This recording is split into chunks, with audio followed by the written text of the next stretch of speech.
16 de janeiro de 2020 e a Ascensão Skywalker chega se arrastando ao clube do $1 bilhão.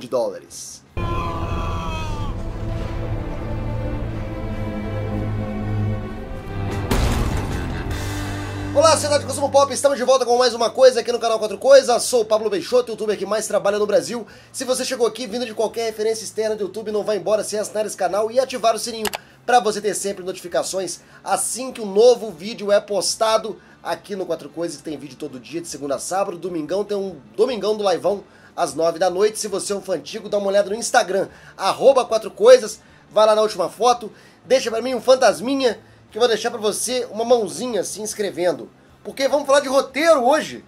Vamos falar do roteiro que descobriram, vazou o roteiro que foi escrito logo depois de Último Jedi, e que seria o roteiro original de Ascensão Skywalker, se o J.J. Abrams não tivesse voltado à direção do filme e a Kathleen Kennedy não tivesse reorganizado toda a bagunça que ela mesma tinha feito na última trilogia de Star Wars. Mas antes, vamos falar de bilheteria. Depois de 28 dias, a Ascensão Skywalker chega finalmente a $1 bilhão nas bilheterias. Despertar da Força levou 12 dias e Os Últimos Jedi levou 19 dias para alcançar essa marca. É nada mais nada menos do que o 6º filme da Disney de 2019 a bater $1 bilhão, acompanhando Frozen 2, Aladdin, Rei Leão, Vingadores Ultimato, Capitã Marvel e Toy Story 4. Ainda assim, falando da franquia Star Wars e dessa última trilogia, é de longe o filme que teve mais dificuldades para atingir essa marca. A gente vai falar muito sobre isso. Já falamos bastante no canal de todos os problemas de Ascensão Skywalker, de tudo que esse filme teve que carregar nas costas e tudo que ele se dedicou a fazer e o que funcionou, o que não funcionou.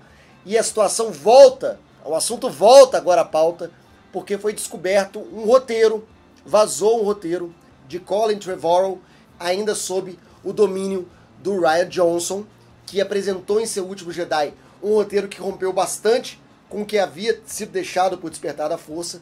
Foi bastante criticado por um lado e também elogiado por outro lado. Foi um filme bastante difícil justamente por dividir a fanbase em quem gostou e quem não gostou daqueles rumos, e principalmente por modificar tudo que havia sido estabelecido de importante no filme anterior. E quando essa fanbase foi dividida, bateu o desespero lá na Disney. A Kathleen Kennedy ficou desesperada, porque ela viu que ela tinha feito um movimento que não deu muito certo. E os ecos de Últimos Jedi vai refletir em Solo, vai refletir na não renovação do público de Star Wars, vai refletir na venda de merchandising, que é uma parte importante do negócio Star Wars, e vai fazer a galera querer voltar atrás, não, volta que deu errado. E aí chamam o J.J. Abrams de novo, o J.J. Abrams pega o que o Rian Johnson largou, tenta refazer, tenta voltar às ideias que ele teve no primeiro filme e acaba virando aquela bagunça, aquele quadro de Jesus restaurado. Então, esse roteiro é importante por quê? Porque ele foi escrito logo depois dos Últimos Jedi. Ele ainda é um roteiro que seria dirigido ou seria orientado pelas ideias do Rian Johnson. Então ele não tem essa ruptura que nós vimos acontecer novamente. Então ele é um roteiro mais fluido com o filme anterior. Apesar da gente concordar que Despertar da Força virou um negócio completamente perdido, um irmão perdido, se você considerar esse último roteiro. Nesse roteiro, a gente não tem várias coisas que são bem importantes para a Ascensão Skywalker. Por exemplo, o Imperador Palpatine não está de volta. Ele é citado, mas ele é parte da trama fora da tela. Ele não aparece vivo novamente. Isso muda praticamente tudo. A gente tem o Kylo Ren como o principal antagonista do último filme. Ele é um Lorde Supremo ao máximo e tentando ser a pessoa que mais compreende e possui o poder na galáxia. Para ele não precisar mais de nave, não precisar mais de exército, não precisar de nada. Para ele se bastar como o ser supremo da galáxia. A história se chamaria O Duelo de Destinos e traria o conflito final entre Rey e Kylo Ren. Nessa história, o Kylo Ren tem uma redenção final, mas ela é bem mais curta do que em Ascensão Skywalker. Ele não volta para ajudar, ele não fica do bem. Quando ele se volta novamente ao lado da luz, já é tarde demais e ele morre. A Rey, ela continua sendo filha e neta de ninguém. Isso é mantido no filme, inclusive é parte da trama, do conflito, porque Kylo Ren tem uma família de notáveis e Rey não, e ele joga isso na cara dela e ela usa isso para se fortalecer. Outras coisas que mudaram é a presença da General Leia, que aparece muito mais nesse roteiro, porque a Carrie Fisher não tinha morrido ainda, e isso a gente tem que abrir uma exceção que não tinham que fazer. Se o J.J. Abrams queria usar a General Leia e não uma outra atriz fazendo o papel da Leia, ainda bem, ele teve que lançar mão de cenas que já estavam gravadas, cenas que já estavam filmadas, e usou essas filmagens para costurar a presença da Leia no roteiro durante 8 minutos, que é o tempo que ela participa do filme. E isso prejudicou o roteiro. Isso deixou a participação da Leia meio ali estranha no meio da história. No roteiro que foi descartado, a Rose Tico tem uma grande participação, ela tem uma participação muito maior, ela é feita prisioneira, ela é torturada, e no final ela é salva pelo Lando, quando o Lando aparece com alguns contrabandistas no final para salvar a pátria, mais ou menos a mesma coisa que acontece na Ascensão Skywalker, mas com um tamanho menor. A Rose Tico, ela cria uma ligação maior com o Finn, o que dá ao Finn um objetivo na trama. Ele não fica simplesmente orbitando a trama igual ele fica na Ascensão Skywalker, onde ele tem uma pergunta, uma coisa para dizer e nem é dito. Esquecem completamente do Finn nessa história. Por outro lado, o Poe não tem a Zorii Bliss e ele acaba se conectando mais com a Rey. Tem até uma cena onde ele beija a Rey, tipo no Soldado Invernal, que o Capitão América beija a Viúva Negra para poder disfarçar, para poder passar os soldados, ele faz isso e dá pra ver que ele tem uma conexão maior com a Rey, que não chega a ser romance, mas dá pra ver que eles estão sintonizados ali.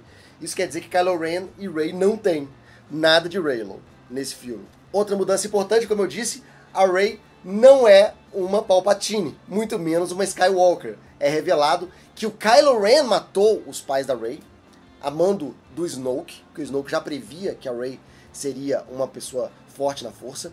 A teoria de que a Rey é a pessoa escolhida volta à história da profecia, onde vai aparecer alguém que vai equilibrar a força, que vai ser o balanço da força, e essa pessoa é a Rey, e ela usa o lado negro a favor dela para equilibrar isso, a raiva, a angústia, ela usa isso tudo em equilíbrio com os valores do lado da luz para equilibrar, e os Jedi no final reconhecem que essa é a melhor maneira de lidar com a força, através do Yin Yang, através do equilíbrio. Aparece o Luke Skywalker várias vezes, ele não só guia a Rey durante todo o percurso dela, como ele fica provocando o Kylo Ren durante todo o filme. Porque em Último Jedi ele fala, vejo você por aí, garoto. E ele vai embora, e se você considerar a Ascensão Skywalker, o Luke Skywalker nunca mais fala com o Kylo Ren. Então, vejo você quando? Isso não aconteceu. No roteiro original, ele ficava atazanando o Kylo Ren pra ele deixar o lado sombrio, coisa e tal. No final aparece o Obi-Wan e aparece o Yoda. O Obi-Wan, o Yoda e o Luke Skywalker, aí não aparece o Anakin, e os três ajudam a Rey no confronto final contra o Kylo Ren, que é algo que na versão que a gente viu nos cinemas é feito apenas em vozes na mente da Rey, não em aparições. E finalmente é revelado o sobrenome da Rey. A Rey se chama Solana. Rey Solana. Deve ser porque os pais dela também estavam solo, viajando sem sobrenome. Aí, como é que é o nome dela? Solo? Solana. Né? Explicaram o sobrenome do Han Solo assim. Ela chama Solana por conta disso. Deve ser, não sei, não fica explicado. Mas o nome dela é Solana, Rey Solana. Em determinado momento, o Kylo Ren vai para Mustafar, que é aquele planeta de lava, onde houve a última batalha entre o Obi-Wan e o Anakin, para procurar pistas sobre o relacionamento do Imperador com Darth Vader. E ele encontra uma transmissão do Imperador dizendo que se o Vader falhasse com o Skywalker, era para ele ir encontrar o mestre do Imperador, o Yoda do Imperador, que é uma criatura de 7.000 anos, super versada na força, e atrás dele que o Kylo Ren vai para aprender tudo sobre o lado sombrio e se transformar no supremo mestre da força. E no final, já quase morta, a Rey tem a opção dela ficar com os Jedi em paz ou ela voltar para o mundo dos vivos e reconstruir a Ordem Jedi. Ela prefere a segunda opção e aparece a Rey no fim, restaurando a Ordem Jedi e treinando nada mais nada menos do que o menino da vassoura que você viu no segundo filme. Mas e você? Qual a sua opinião? O que você achou desse roteiro? Você achou o duelo de destinos melhor do que Ascensão Skywalker? Ou não? Melhor deixar com Ascensão Skywalker mesmo. Escreve aqui embaixo, seu comentário é muito importante. Estarei conversando com você assim que esse vídeo for ao ar. E não vai embora ainda, porque vão aparecer outros conteúdos antigos aqui do canal para você continuar conectado e atualizado no nosso conteúdo. Muito obrigado por assistir e até amanhã com outro vídeo aqui no Quatro Coisas. Tchau!